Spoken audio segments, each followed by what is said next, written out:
Pertama saya ingin tepati janji dulu untuk adik-adik, anak-anak nanti setelah selesai akan dipandu oleh panitia. Saya minta nanti panitia tolong nanti geserkan aja sebelah kiri dekat TK ini. Nanti yang anak-anak kecil berbaris di situ. Insya Allah masing-masing yang datang malam ini mendapatkan uang saku Rp50.000 ya. Bapak ibunya enggak, cuma anaknya aja ya. Cuma anaknya ya. Jangan katakan Ustadz untuk anak saya di rumah sama. Dan anaknya yang datang malam ini. Satu itu. Dua, untuk yang masuk Islam tadi insya Allah saya tidak perlu sebutkan, nanti disiapkan. Yang ketiga, saya ingin umumkan bahwa mulai hari ini siap mencari keberkahan? Baik, tinggalkan yang tidak berkah. Termasuk saya ingin peringatkan dengan keras orang-orang yang seringkali mengambil potongan baik foto, video dan sebagainya untuk mencari dunia yang tidak seberapa. Saya dapatkan ada orang jualan buku di media sosial, di kitab At-Tibyan itu yang pernah saya sebutkan. Tiba-tiba diambil foto kami, diambil gambar ini itu. Yang paling menarik, gambar-gambar yang tidak berkesesuaian pun diambil juga. Ada jemaah sedang belajar, tiba-tiba dituliskan lingkarin wajahnya. Orang ini setelah membaca buku ini lebih dekat dengan Allah. Bukunya ini direkomendasikan Ustaz Adi, nggak ada hubungannya. Dan boleh jadi saya nggak pernah sebutkan itu di komunitas tersebut dimaksud. Ada orang bawa buku di dalam tas disebutkan ini buku ini yang dibacakan oleh ini direkomendasikan Ustaz Adi. Dituliskan nama, ada foto, ada macam-macam. Dan saya pernah simpan di handphone saya untuk saya doakan supaya itu ditinggalkan. Ya, itu nggak berkah. Dunia itu udah jelas kok. Anda nggak berlaku begitu pun, Anda dapatkan rezekinya. Kenapa ditempuh dengan cara yang tidak benar? Ya, termasuk di pekerjaan. Jangan mengerjakan yang haram, yang halal itu udah jelas. Rezeki Anda itu udah diatur akan dapat. Anda kerjakan dengan yang halal, Anda dapat. Kenapa harus dicari dengan yang haram? Nggak akan berubah jumlahnya. Yang berkurang hanya keberkahannya. Ya, yang terakhir ada informasi bahwa kami akan membangun pesantren di Lembang kerjasama dengan Sinergi Foundation dan sebagainya. Saya mau berikan penyampaian informasi bahwa kami mohon maaf tidak ada dalam proyek itu ya. Tidak ada proyek untuk membangun dari kami ya untuk membangun pesantren di Lembang dan sebagainya. Ya kami hanya pernah berusaha ya untuk ada kerjasama karena disampaikan akan wakaf, tapi dalam perjalanannya ternyata ada perubahan dari pihak yang dimaksud untuk menggunakan pada fungsi yang lain yang berbeda dari apa yang direncanakan semula. Jadi saya tidak terlibat dalam pesantren itu dan seterusnya. Yang kami sedang siapkan itu sekarang adalah pusat Al-Quran, dan insya Allah di setiap tempat nanti akan ada tempat-tempat khusus untuk jadi pusat Al-Quran.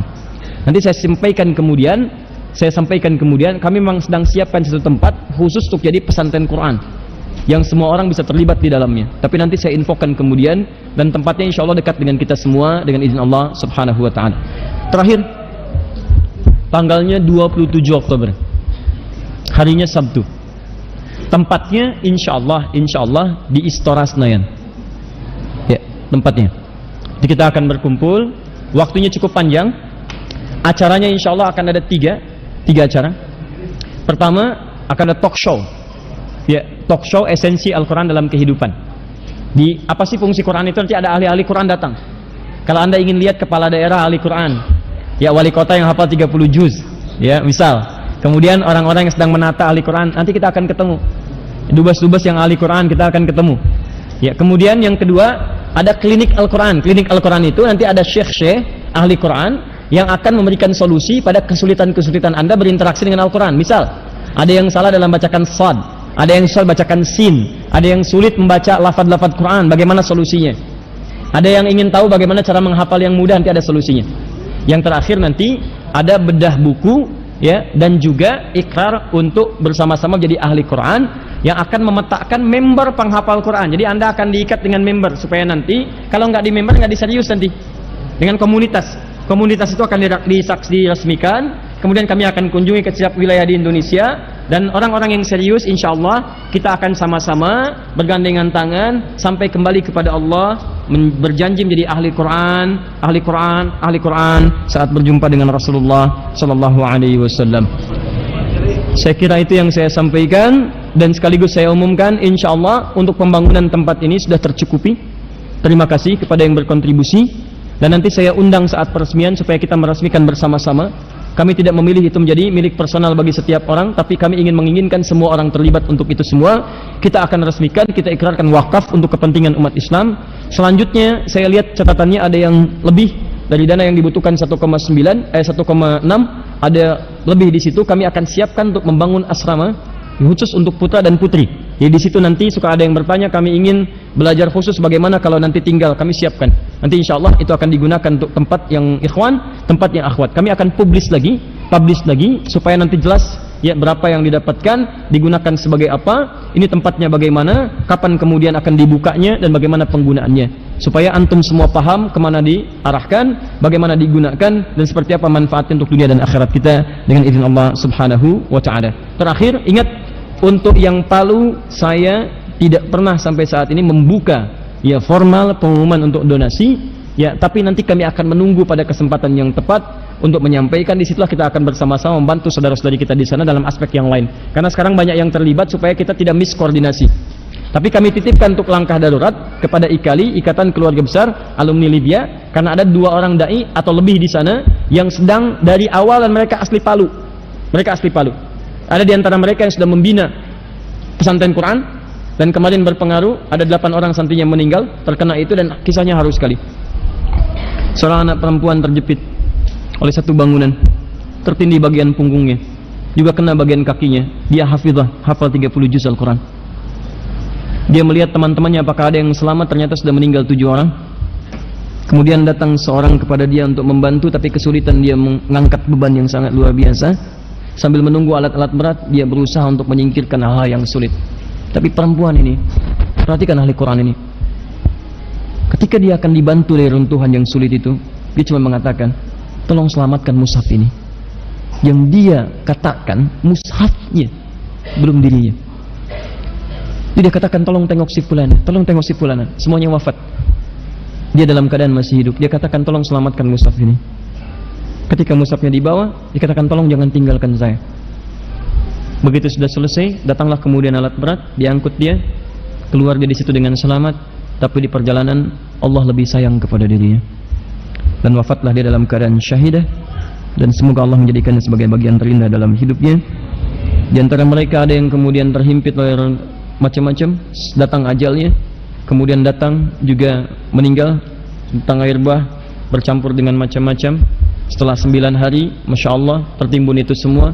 Datanglah kemudian proses evakuasi, diangkut kemudian dengan satu alat. Begitu dibuka, ternyata Masya Allah, masih keadaan sempurna, tubuhnya utuh dalam 9 hari, penghafal Quran 30 juz. Kemudian tubuhnya juga dalam keadaan mewangi dan tidak rusak sedikit pun, masih dalam kenakan cadarnya, dan kemudian dimakamkan dalam keadaan yang terbaik. Tapi yang jadi pertanyaan, kita wafat dalam keadaan apa? Dan seperti apa kita kembali kepada Allah subhanahu wa ta'ala? Itu yang kami sampaikan. Semoga memberikan hidayah dengan Allah subhanahu wa ta'ala. Maafkan kalau selama ini ada yang salah yang pernah saya sampaikan. Tinggalkan dan cari ustadz lain lebih baik yang bisa memberikan keteladanan lebih mulia. Saya cuma minta satu hal, tolong doakan dalam sujud supaya Allah berkenan mengampuni dosa-dosa saya dan kedua orang tua saya serta keluarga. Menghilangkan hal-hal yang tidak baik dan mengembalikan pada nilai-nilai keislaman. Sekarang itu coba dikembalikan lagi 2 tahun ke belakang. Nah sekarang Allah memberikan kemudian gambaran kepada kita untuk bisa mengembalikan kepada nilai-nilai yang terbaik yang Allah subhanahu wa ta'ala. Ya, saya kalau sifatnya musibah itu kemudian kita sikapi dengan cara yang terbaik. Tapi bagi orang beriman ada bacaan yang lain yang dengan hatinya mesti melihat dengan tajam. Musibah negeri, kita sama-sama bersatu, bantu saudara-saudari kita. Jangan bedakan muslim dengan non-muslim. Tapi sebagai muslim, iman anda itu mesti membaca. Kalau iman anda tidak bergerak, maka dipertanyakan iman anda. Kalau cuma bicara masalah musibah, jangankan di Indonesia, tempat lain pun ada. Tapi iman kita selalu bertanya, ini kenapa? Jadi kalau iman anda cuma diam pada persoalan begini, tidak mengoreksi, maka dipertanyakan, iman anda ini kenapa? Ada iman nggak dalam dirinya? Maka bertakwalah kepada Allah subhanahu wa ta'ala. Dan wajar imam kita menangis berkali-kali, karena barangkali dia memohon kepada Allah dalam salatnya saat memimpin kita, supaya bangsa ini diberikan keberkahan dan kembalikan pada nilai-nilai yang terbaik dengan Allah subhanahu wa ta'ala. Ingat baik-baik kalimat saya ini, bangsa ini merdeka dengan nama Allah. Maka ketika petunjuk-petunjuk Allah dikhianati, maka wajar jika Allah memberikan peringatan pada penduduk bangsa ini.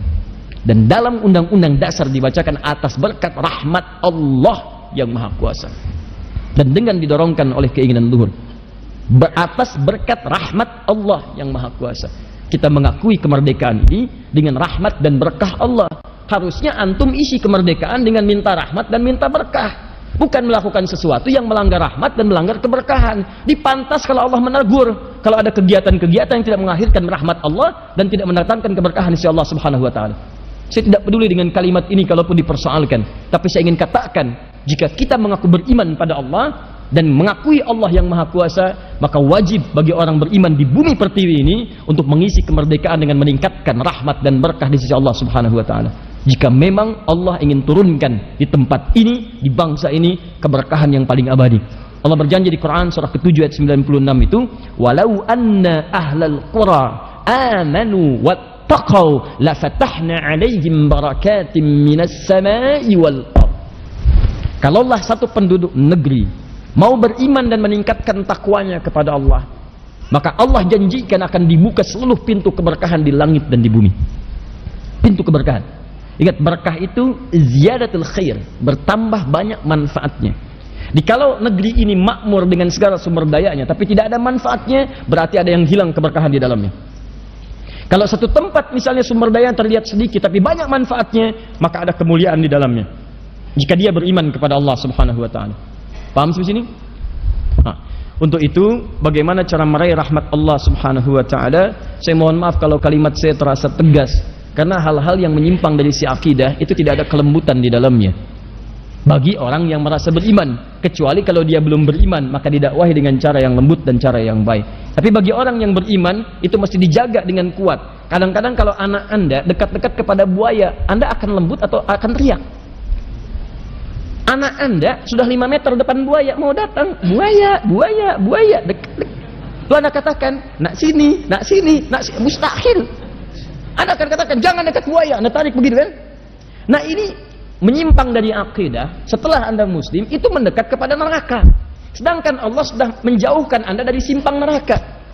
Awas, Quran surah ke-3 Ali Imran ayat 103. Ya, paling kanan sebelah atas. Wa kuntum ala syafa hufratim minan nari fa'aqadhakum minha. Kamu itu sudah dekat di persimpangan neraka sebelum beriman. Kami tarik supaya menjauh dari situ. Sudah menjauh, pengen dekat lagi. Makanya wajar kalau diteriaki kan? Halo? Iya. Jadi wajar kalau urusan-urusan akidah itu kita mesti tegas dalam hal ini supaya dijaga oleh Allah Subhanahu wa taala di keburukan-keburukan yang mungkin menimpa. Sekarang pertanyaan dia, Ustaz, kalau kami ingin mendapatkan rahmat dari Allah, maka bagaimana caranya kita bisa meraihnya? Itulah yang akan kita teruskan pada Quran surah ke-17 ayat ke-82 itu. Wa nunazzilu minal Qur'an ma huwa shifaa'un wa rahmatun lil mu'minin. Awas, hati-hati. Dan kami turunkan dari ayat Al-Quran itu yang bisa menjadi syifa. Saya sudah rinci dari pertemuan lalu sampai penegasannya tadi. Wa rahmah. Yang kedua rahmat. Jadi kita sudah mendapatkan 2 di ayat ini dan 1 di ayat sebelumnya. Ya. Kalau kita turunkan supaya Anda bisa detilkan catatannya. Lihat sini. Kita sedang bicara tentang nama dan sifat Al-Quran. Nama ini menunjuk pada sebutan-sebutan yang melekat pada Al-Quran. Sifat melekat pada fungsi atau manfaat dari sebutan yang dimaksudkan. Apa namanya? Apa fungsi dari penyebutan itu? Pertama kita sebutkan tadi, namanya disebut dengan Al-Quran. Fungsi pertamanya yahdi lillati hiya aqwam, al-hidayah ila al-aqwam. Ini berdasarkan keterangan di Quran surah ke-17 ayat 9. Silahkan dibuka kembali keterangan kami tadi. Kedua, wa nunazzilu minal Qur'ani ma huwa syifa. Kedua, syifa. Ya. Dan ketiga, rahmah. Wa rahmatun lil mu'minin. Rahmah. Ini di Quran surah ke-17 ayat ke-82. Syifa sudah kita bahas, bisa jadi obat bagi penyakit fisik yang secara klinis dan medis ditetapkan sulit atau tidak ada obatnya lagi. Maka cari ayat-ayat di Quran yang memberikan isyarat bagaimana Anda berinteraksi dengan Al-Quran, membaca ayat-ayat mendekat kepada Allah yang Maha Penyembuh. Bacakan firman-firmannya, kemudian lekatkan pada yang dirasakan sakit itu sesuai dengan petunjuk ayat-ayatnya. Kalau masih biasa Quran surah 26 ayat 80 itu, Kemudian kalau sudah parah sangat, misalnya Quran surah ke-21 ayat 83 sampai dengan 84, caranya bisa dipakai dalam salat, dalam bermohon, ya seperti memohon banyak hal yang kata medis mustahil. Seperti contoh pertemuan lalu di Quran surah ketiga ayat 38 sampai 39 perihal keturunan dan sebagainya. Bisa jadi juga dengan penyakit hati, sifat-sifat iri hati, dengki, riya, macam-macam. Karena itu ibu sering ingat kata-kata saya ini, kalau sedang gelisah atau antum ikhwan sedang gak enak hati, ya mohon maaf ada persoalan di kantor, di rumah gak enak hati, wudu aja, buka mushaf. Dibandingkan mengeluh, buka mushaf, baca Al-Quran. Begitu bacaan itu dilafadzkan oleh lisan, maka minimal ketenangan ditanamkan dalam jiwa oleh Allah. Kalau sudah tenang, pikiran kita jernih. Kalau pikiran jernih, maka mencari solusi lebih mudah. Banyak orang bukan tidak pintar mencari solusi, tapi karena pikirannya tidak jernih, cenderung memberi kesimpulan dan mencari keputusan yang tidak tepat. Keputusannya sudah tidak tepat, kesimpulannya salah. Disitulah muncul musibah dalam kehidupan. Paham? Baik, sekarang kita ambil rahmat. Nah, di antara ayat-ayat Al-Quran itu ada yang menjadi rahmat. Apa itu rahmat? Di antaranya ada yang terkait dengan bacaan imam kita tadi. Rahmat makna yang pertama bisa berarti ampunan dari dosa yang sudah berlumur. Ampunan dosa yang sulit terukur.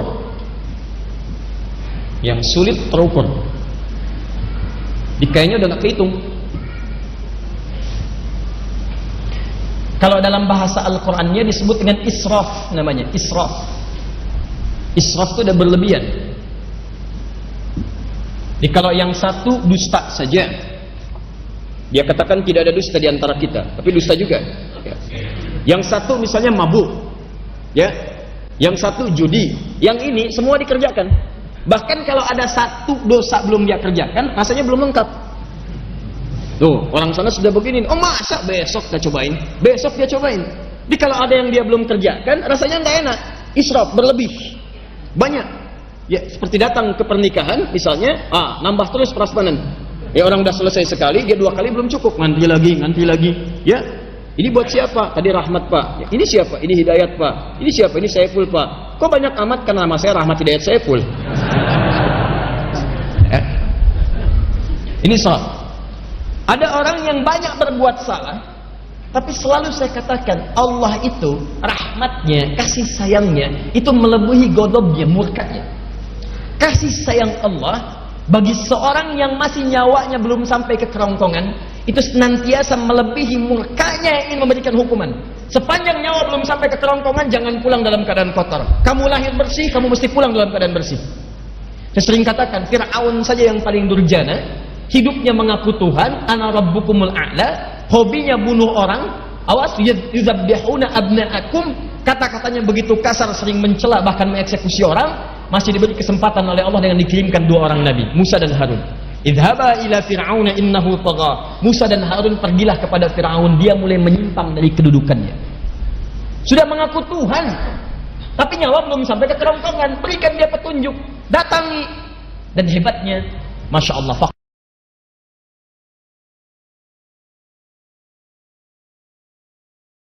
lahu qawlan layyina, katakan kepadanya dengan penuh kelembutan, dakwahi dengan lembut.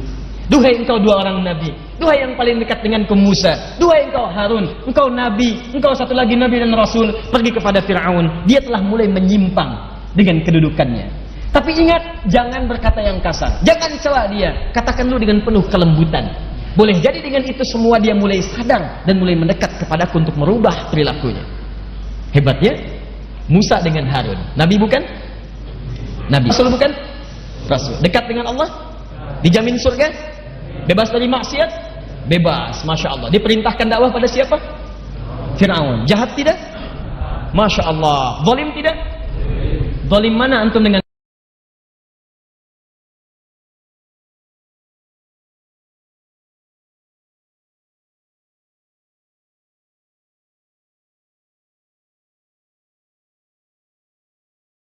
antum dijamin surga belum? Bebas dari maksiat tidak? Perhatikan, Musa dan Harun, Nabi dan Rasul. Nabi Harun, maaf, yang Rasul Musa.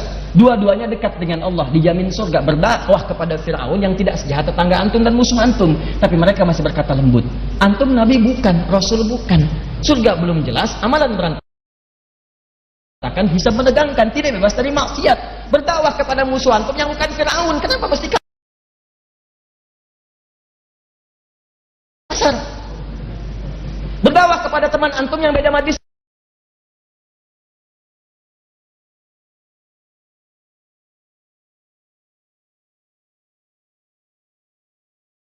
taklim, kenapa mesti saling mencela?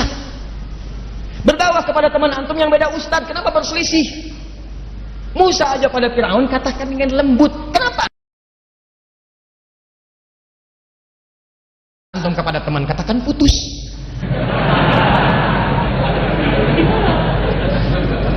Orang katakan cinta, dia katakan putus.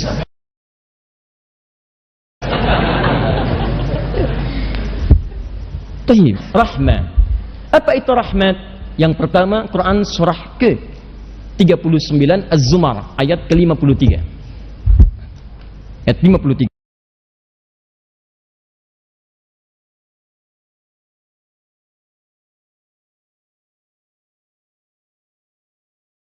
Makanya panitianya nanti saat fikih-fikih itu selalu saya sampaikan kan, berikan area untuk anak-anak, berikan area untuk ibu-ibu yang tidak sholat, ya berikan makanan di situ, berikan minuman, berikan ada arena bermain untuk anak-anak. Jadi ketika datang mereka bertanya lagi, kapan lagi ya Idul Fitri lagi? Kapan puasa lagi?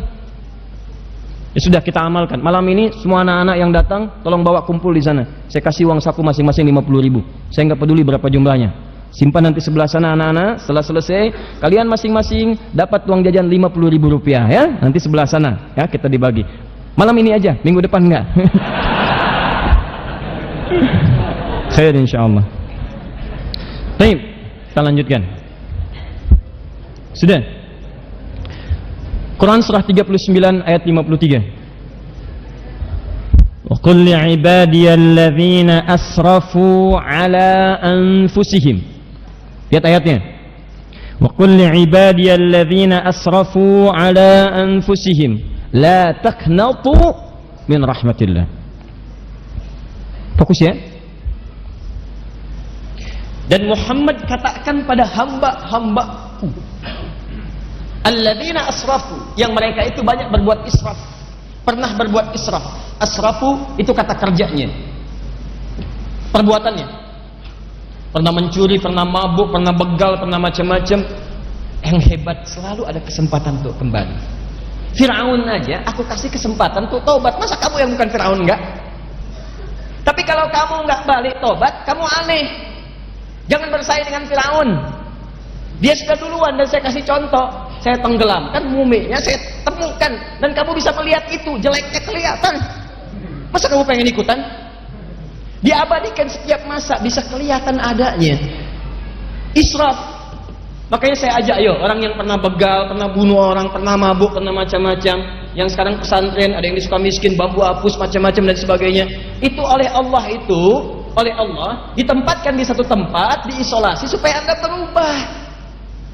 Kalau sudah ditempatkan di situ, diberikan bimbingan, nggak mau berubah juga, Anda mesti dikemanakan lagi. Kita juga sama yang di lingkungan kita aja, kita doakan malam sujud, bangun dalam malam itu sujud, minta kepada Allah, ya Allah berikan petunjuk pada orang yang kurang baik, jadikan dia baik ya Allah. Kalau itu tetangga saya, jadikan ya Allah tetangga saya sampai di akhirat di surga ya Allah. Berikan hidayah kepadanya ya Allah, rubah dia ya Allah. Ada makanan, kirimkan makanan. Sebelum dikirim doakan dulu, ya Allah ini yang paling halal, jadikan makan ini ketika dia makan ya Allah, sampaikan kepada dirinya jadi daging yang halal, mengeluarkan yang haram, jadikan dengan itu sebagai hidayah kepadanya ya Rabb. Setelah diberikan, ajak dia ke masjid besoknya, doakan lagi, ajak lagi. Kalau dia kemudian berubah dengan izin Allah, maka Anda mendapatkan transfer pahala dari setiap kebaikan. Transfer pahala itu sederhana sebetulnya ya. Kita menebar senyum saya sudah kebaikan kok. Sudah kebaikan. Ini teman-teman, israf. Nah, ketika Allah ingin memberikan ampunan kepada orang yang berperilaku dosa semacam ini, maka kalimat yang diberikan ini rahmat. Rahmat. Ya. La taqnatu min rahmatillah. Jangan putus asa dari rahmat Allah. Sekarang pertanyaannya, kalau ada orang tersentuh dengan bahasan-bahasan tadi, kami ingin kembali ya Allah, kami pelajari orang bunuh 100 orang di masa lalu saja mendapatkan ampunan darimu, bahkan ketika dia bertobat, dia wafat, dia mendapatkan surga. Apakah kesempatan itu masih ada bagi saya? Ada. Bagaimana caranya ya Allah? Maka diturunkanlah bimbingan di ayat-ayat Quran. Wa nunazzilu minal Quran.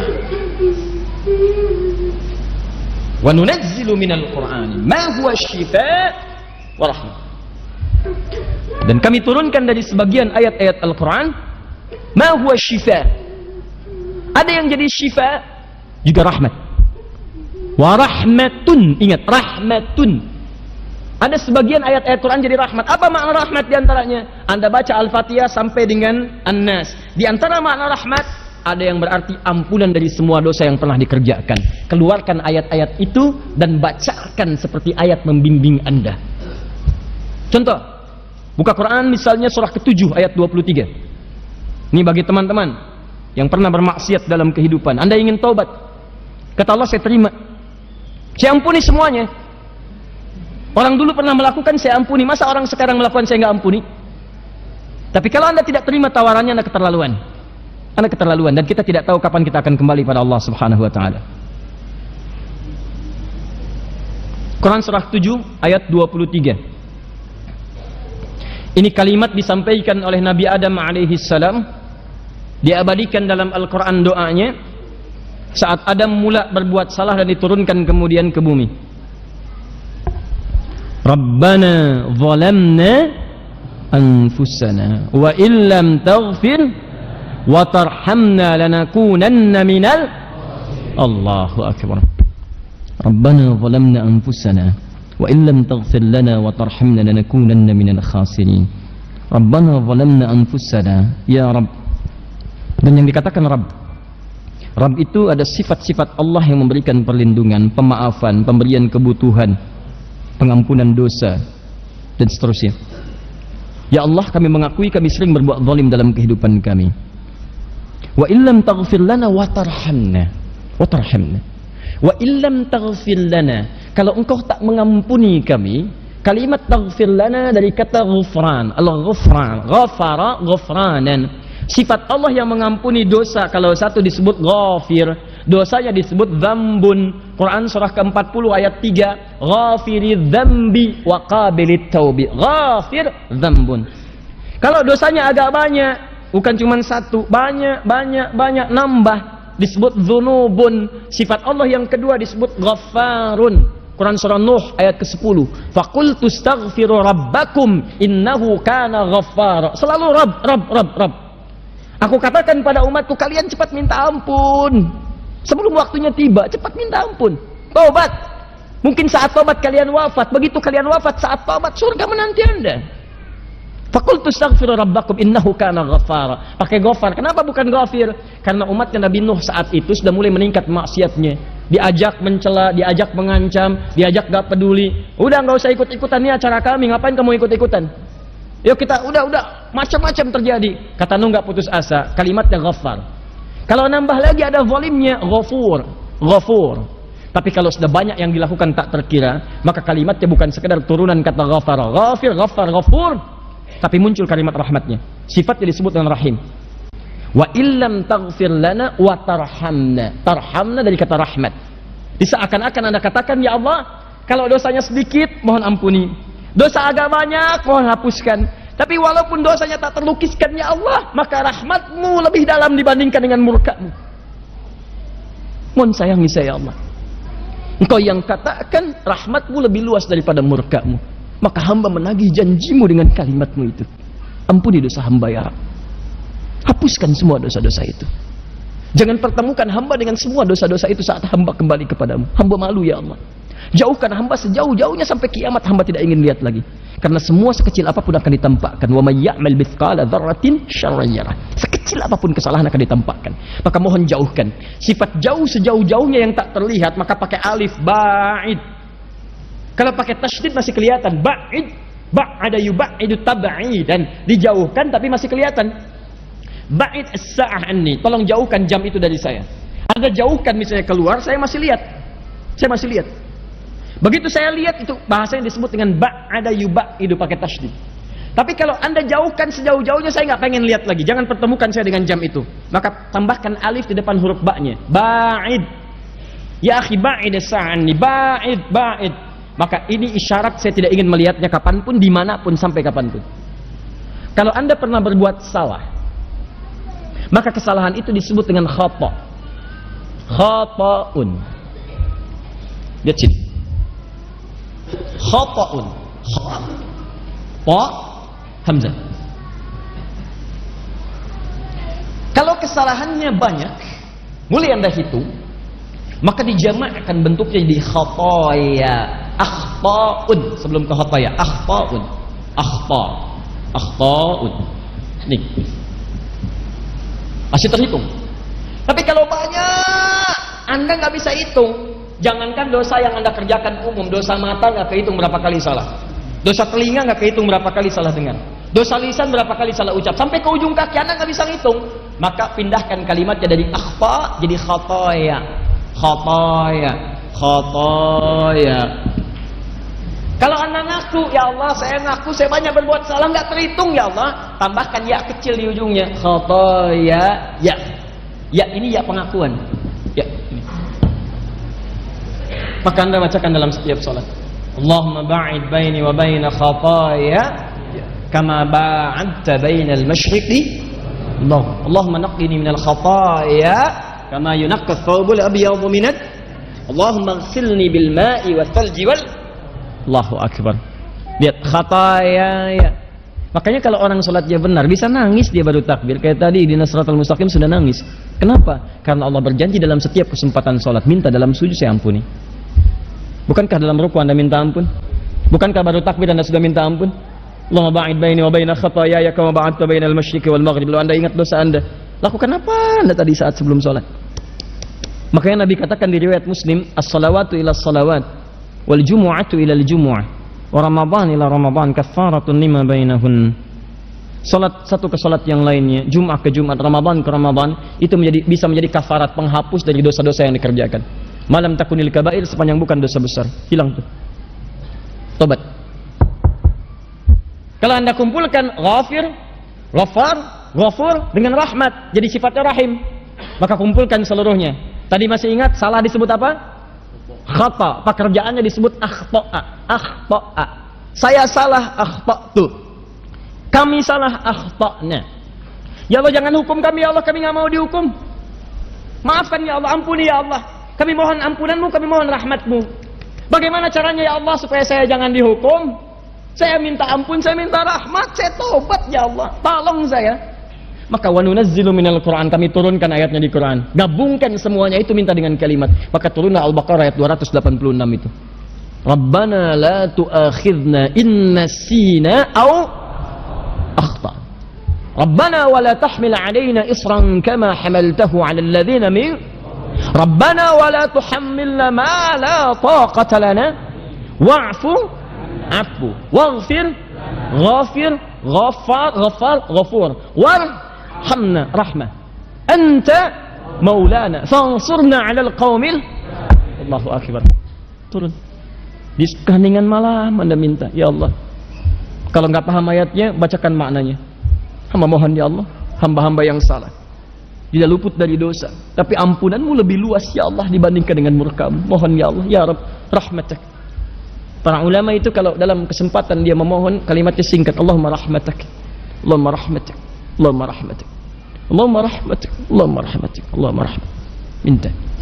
Dan dia bayangkan bapaknya, ibunya, dirinya, istrinya, atau istri suaminya, anak-anaknya. Minta.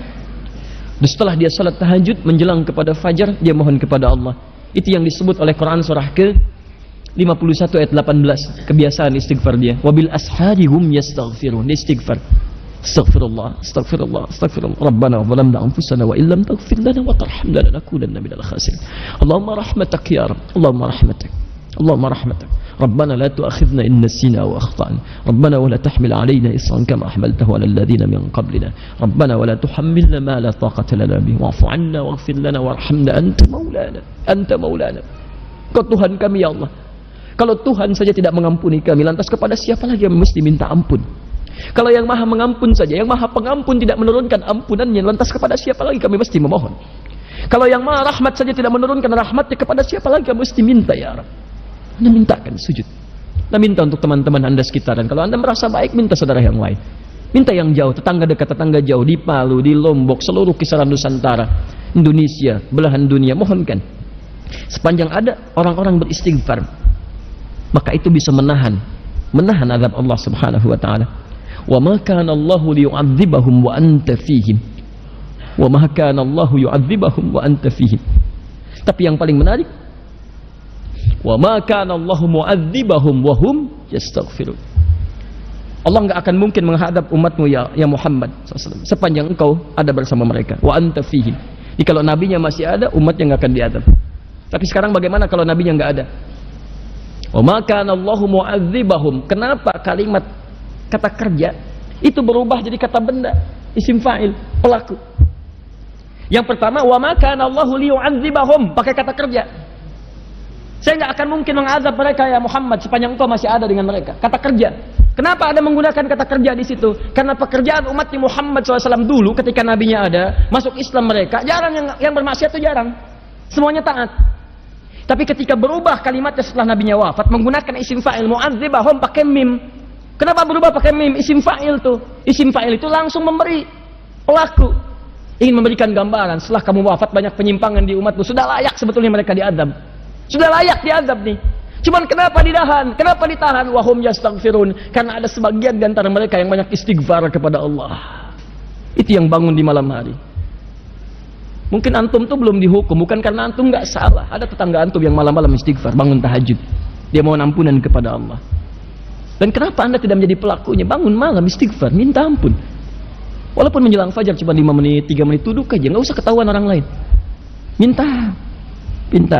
Astagfirullah, astagfirullah, marahmatullah. Jadi kalau ampunan sudah diturunkan, keberkahan datang teman-teman. Datang, minimal cinta Allah datang. Innallaha yuhibbut tawwabin. Allah cinta pada orang taubat. Ya, ini lihat sini nih, ini gelas nih, isinya air. Ini kalau kotor, ditutup nih, nggak bisa masuk apapun. Saya sering contohkan ini, nggak bisa masuk apapun. Ini hidayah mau masuk susah. Anda mau buka, kalau sudah buka, Anda kosongkan dulu ini, tutup, buka sekat maksiatnya, buka begini, keluarkan kotorannya dengan istighfar. Begitu Anda keluarkan kosong, kalau kosong diisi apa aja gampang. Maka sholat jadi gampang, baca Quran jadi gampang, sedekah jadi gampang, semua jadi gampang. Kalau sudah gampang maka sudah dekatlah Anda dengan Allah Subhanahu wa taala. Maka ini tawaran yang kedua. Ada ayat-ayat Quran yang jadi bimbingan Anda untuk lebih dekat kepada Allah sekaligus menghapuskan dosa-dosa yang pernah dikerjakan. Ingat, tidak ada manusia yang sempurna. Tidak ada manusia yang tidak pernah salah. Kecuali Rasul, Nabi yang sifatnya maksum. Tapi kita yang bukan Nabi dan Rasul pasti pernah berbuat salah. Tapi rahmat Allah memberikan jaminan untuk menghapuskan semua kesalahan itu. Jadi kalau Anda tidak mengambilnya, bukan Allah yang salah, manusianya yang memang tidak ingin berubah jadi lebih baik. Coba. Paham sampai sini? Baik. Jadi itu yang dimaksudkan wa nunazzilu minal Qur'ani ma huwa syifaa'un wa rahmatun. Makna rahmat yang pertama, ampunan dari semua dosa. Maka saya ajak yo bangun ya malam-malam. Biasanya suka ada yang nginap di sini tuh. Jumat baru pulang pagi. Nanti saya tugaskan imam barusan untuk mengimami malam ini. Ya, untuk bisa sholat dengan beliau nanti malam, ya. Dan bacakan tuh ayat-ayat tobat dengan izin Allah Subhanahu wa taala. Mudah-mudahan dosa-dosa kita diterima oleh Allah untuk diampuni. 2. Makna rahmat. Makna rahmat. Rahmat itu bisa jadi juga kasih sayang yang mengantarkan hamba pada sebuah solusi. Kasih sayang Allah yang mengantarkan hamba pada sebuah solusi dari masalah yang sedang ia alami. Masya Allah. Dari masalah yang sedang ia alami. Jadi kalau Allah ingin memberikan solusi, jalan keluar bagi seorang hamba untuk mengatasi persoalan yang sedang ia hadapi, itu sebelum diberikan solusi, rahmat dulu diturunkan. Rahmat. Awas. Dalilnya kita ambil Quran surah ke-2 Al-Baqarah ayat 155 sampai 157. 155 itu ujiannya, contohnya. 156 kesabaran dalam menerimanya, 157 rahmat dan solusinya. Ya, kita ambil langsung ayatnya, kita bacakan. Paling kiri sebelah atas. Wala nabluwannakum bisyai'. Dan setiap kalian yang hidup pasti kami akan uji dengan berbagai macam ujian kehidupan. Jadi hukum kehidupan mengatakan setiap orang hidup pasti akan bersanding dengan ujian. Ujian ini sifatnya masalah.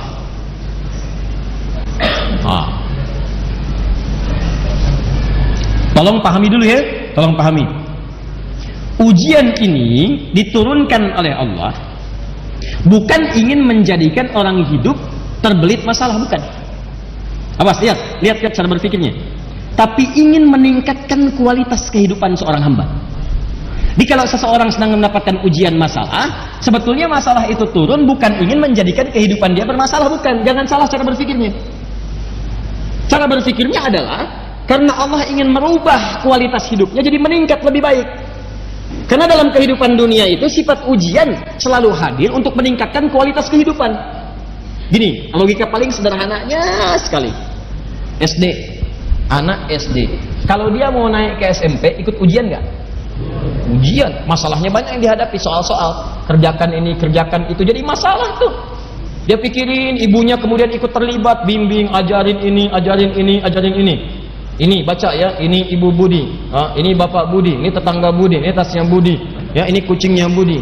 Dia tanya, kenapa semuanya punya Budi? Nah itulah orang Budi itu orang yang sangat kaya, punya semuanya, tapi kekayaannya tidak membuat dia jauh dari Allah Subhanahu Wa Taala. Mau seperti Budi? Mau mah, udah gitu. Ayo baca. Kalau kamu bisa baca dengan baik, besok atasi ujian itu, kamu insya Allah dekat seperti Budi. Semangat dia. Begitu di jalan dia mau masuk ke sekolah, wah ini ibu Budi, ini bapak Budi, masya Allah. Sampai ke gurunya mengatakan, pak ini ibu Budi. Padahal ibu dia namanya Asep. Sini. Nah jadi anak SD itu diuji bukan untuk membuat dia bermasalah, tapi supaya kualitas keilmuannya meningkat, mentalnya naik, bagus. Apa ukurannya? Ujian. Kalau sudah lulus dari situ baru masuk SMP. Sebab kalau tidak diuji, bagaimana ketahuan dia mampu menjalani tingkat kehidupan dari dia di SMP? Tingkat pendidikan dia di SMP, pelajaran dia di SMP, mesti naik dulu statusnya. SMP pengen masuk ke SMA, ikut ujian. SMA pengen masuk kampus, ikut ujian. Dari kampus pengen dapat ijazah, ikut ujian. Nggak ada tiba-tiba ujung-ujung orang dapat ijazah. Ikut ujian. Walaupun formalitas ilmunya lebih tinggi dari dosennya, tetap akan ikut ujian, sidang, disidang sama dosen, tetap ikut. Kenapa? Karena itu hukum kehidupan. Anda di rumah tangga, Anda di kantor, Anda di kehidupan sosial, pengen hebat, naik status, pengen lebih mulia, pengen lebih kuat, pengen naik status sosialnya, pengen lebih tinggi kedudukan, ikut ujian. Anak SD ada diuji, masa Anda enggak? Kalau Anda enggak siap menghadapi ujian, tanyakan sama anak SD. Bagaimana cara menghadapinya? Kalau Anda tidak siap menghadapi ujian, malu sama anak SD. Anak SD ada diuji, masa Anda yang lulus SD nggak mau diuji? Anak SD aja belum berumah tangga, Anda sudah berumah tangga. Yang belum berumah tangga lulus ujian, masa ada yang berumah tangga nggak mau diuji? Ini siapa? Halo? Nah itu ya. Apakah jomblo diuji? Diuji, sama aja. Ada ujian persaingan, ada ujian macam-macam, kan? Ya nanti kita bahas lain waktu, jomblo syariah, jomblo sengketa, jomblo fisabilillah. Ya. Dari sini. Sekarang jadi itu cara mengatasinya ya. Cara memahaminya kalau sedang dapat ujian, berarti ingat. Pertama kali yang harus Anda yakinkan pada jiwa, kalau prinsip Quran ini dipakai, Anda akan nikmat dalam menghadapi ujian. Bahkan ada orang-orang yang gembira ketika diuji. Malah kalau nggak diuji, dia sedih tuh. Kok nggak diuji ya? Kok nggak diuji? Berarti ada yang tidak diinginkan dalam kualitas hidupnya. Bahkan orang-orang itu ada yang gembira. Wabasyiris sabirin. Orang sabar itu pasti gembira. Berikan kabar gembira pada orang sabar. Siapa orang sabar? Orang yang diuji. Dia ada orang-orang yang ketika datang ujian dia malah gembira. Allah, terima kasih turunkan ujian pada saya bukan pada yang lain. Mau naik status hidup saya. Mau naik. Di pertama kali tanamkan pada jiwa, kalau Anda sekarang sedang mendapati ujian, berarti kualitas hidup Anda akan meningkat. Nah, Masya Allah. Naik Anda di hadapan Allah Subhanahu Wa Taala. Yang kedua, pahami betul ya, pahami ini. Jadi kalau cara memandang kita seperti ini, kita akan lebih tenang dan lebih siap menghadapi berbagai ujian. Kedua, ingat baik-baik kalimat ini. Ini kalimat Quran. Allah tidak akan pernah menguji seseorang di luar batas kemampuannya. Ujian itu selalu menggunakan di Quran kalimatnya sama dengan pertama sesuai dengan kemampuan. Di ujian itu berbanding lurus dengan kemampuan.